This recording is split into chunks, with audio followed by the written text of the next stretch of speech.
कबीर की साखियां। कवि कबीरदास। कबीरदास जी द्वारा लिखित ये साखियां हमें जीने की सही राह दिखाती है तथा हमें सही और गलत का ज्ञान कराती है। इस साखी में कबीर जी कहते हैं कि सज्जन पुरुष या साधु से उसकी जाति नहीं पूछनी चाहिए, बल्कि हमें तो उसके ज्ञान से मतलब होना चाहिए। जैसे मोल भाव तलवार का करना चाहिए, ना कि उसकी म्यान का। इस साखी में कबीर जी कहते हैं कि किसी के अपशब्दों का जवाब कभी भी अपशब्दों से नहीं देना चाहिए, नहीं तो वो बढ़ते बढ़ते एक से अनेक हो जाते हैं। इसलिए जब कोई अपशब्द कहता है तो उसे चुपचाप सुन लेने में ही भलाई है। बहस को बढ़ाने से हमेशा क्लेश ही बढ़ता है।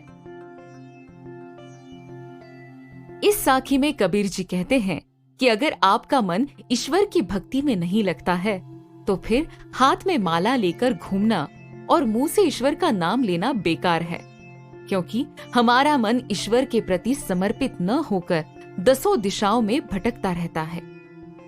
अगर प्रभु को पाना है तो हमें एकाग्र होकर उनकी भक्ति करनी होगी।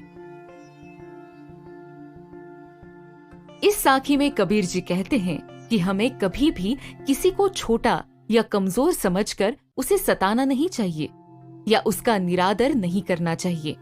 जैसे घास को बेकार समझकर हर वक्त उसे पैर के नीचे नहीं रौंदना चाहिए, क्योंकि अगर इसका एक दिन का भी आंख में पड़ जाए तो बहुत तेज दर्द होता है।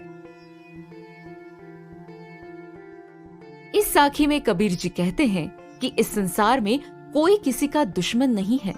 ये तो मनुष्य का अहंकार ही है जो उसे हर किसी का दुश्मन बनाता है। यदि आपका मन शांत रहता है तो आपकी किसी से कभी दुश्मनी नहीं हो सकती। यदि आप अपने अहंकार को त्याग दें तो हर आदमी आपको प्रेम और सद्भावना से ही देखेगा। इस शब्द को देखिए, ज्ञान ये शब्द उच्चारण की दृष्टि से अशुद्ध है, इसलिए इसकी वर्तनी भी अशुद्ध है। इसका शुद्ध उच्चारण और शुद्ध वर्तनी होगी ज्ञान। कई बार बोलचाल की क्षेत्रीय विशेषताओं के कारण शब्दों के उच्चारण में परिवर्तन होता है, जिससे शब्दों की वर्तनी अशुद्ध हो जाती है। ऐसे शब्दों को देशज शब्द भी कहा जाता है। जैसे वाणी से बानी बन गया, जो कि अशुद्ध है। कुछ और उदाहरण देखिए। बैरी, वैरी, आँखी, आंख, जीभी, जीभ।